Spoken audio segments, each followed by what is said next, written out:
Bienvenue sur Actualité du Monde. Une deuxième vague pire que la première. En France, comme dans de nombreux autres pays, l'heure est à la levée progressive des mesures de confinement, mises en place il y a plusieurs semaines pour lutter contre la propagation du coronavirus. Si le déconfinement est motivé par des chiffres en constante évolution positive, ainsi que par la nécessité d'une reprise de l'activité économique, il n'est pas sans risque. Le confinement a bien permis de limiter au mieux la saturation des hôpitaux, mais il a empêché l'immunité de la population. En France, l'Institut Pasteur estime à moins de 6% le taux de la population immunisée. Avec des gens de nouveau dehors et malgré les masques et les gestes barrières, une seconde vague épidémique semble inévitable. Reste à déterminer le moment où elle se manifestera, mais aussi et surtout son intensité. Beaucoup de voix s'entendent pour parler d'une seconde vague à l'issue de l'été, mais certaines sont plus pessimistes que d'autres. L'AFP cite un haut responsable de la santé publique américaine, Robert Redfield, qui dit redouter pour l'hiver prochain un épisode encore plus difficile que celui que nous venons de vivre, en raison d'une coïncidence avec la grippe saisonnière.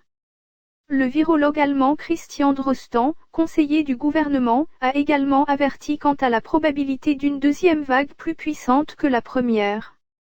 Pierachie Santeuse, professeur de pneumologie à Milan également cité par l'AFP, considère à contrario qu'il faut s'attendre à une seconde vague probablement moins grande que la première. L'heure est donc à l'incertitude, même s'il paraît désormais inévitable que le coronavirus provoquera encore des dégâts dans les mois à venir. Que sait-on de l'étude sur l'arrivée du Covid-19 en France ? Une étude de l'Institut Pasteur, mise en lumière par Le Figaro, émet une nouvelle hypothèse quant à la façon dont le coronavirus d'origine chinoise s'est installé en France. En partant du principe que le Covid-19 mutait progressivement en se propageant sur le territoire, les chercheurs ont analysé 97 génomes du virus, piochés un peu au hasard en France entre le 24 janvier et le 24 mars.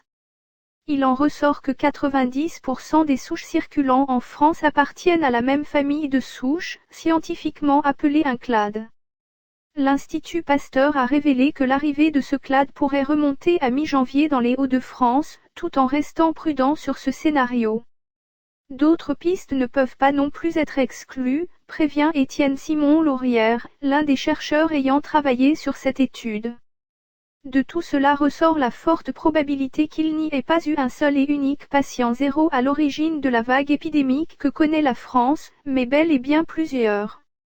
Nous ne retrouvons pas dans l'épidémie actuelle les premières souches identifiées en France, fin janvier et début février, explique Étienne Simon-Laurière, toujours auprès du Figaro.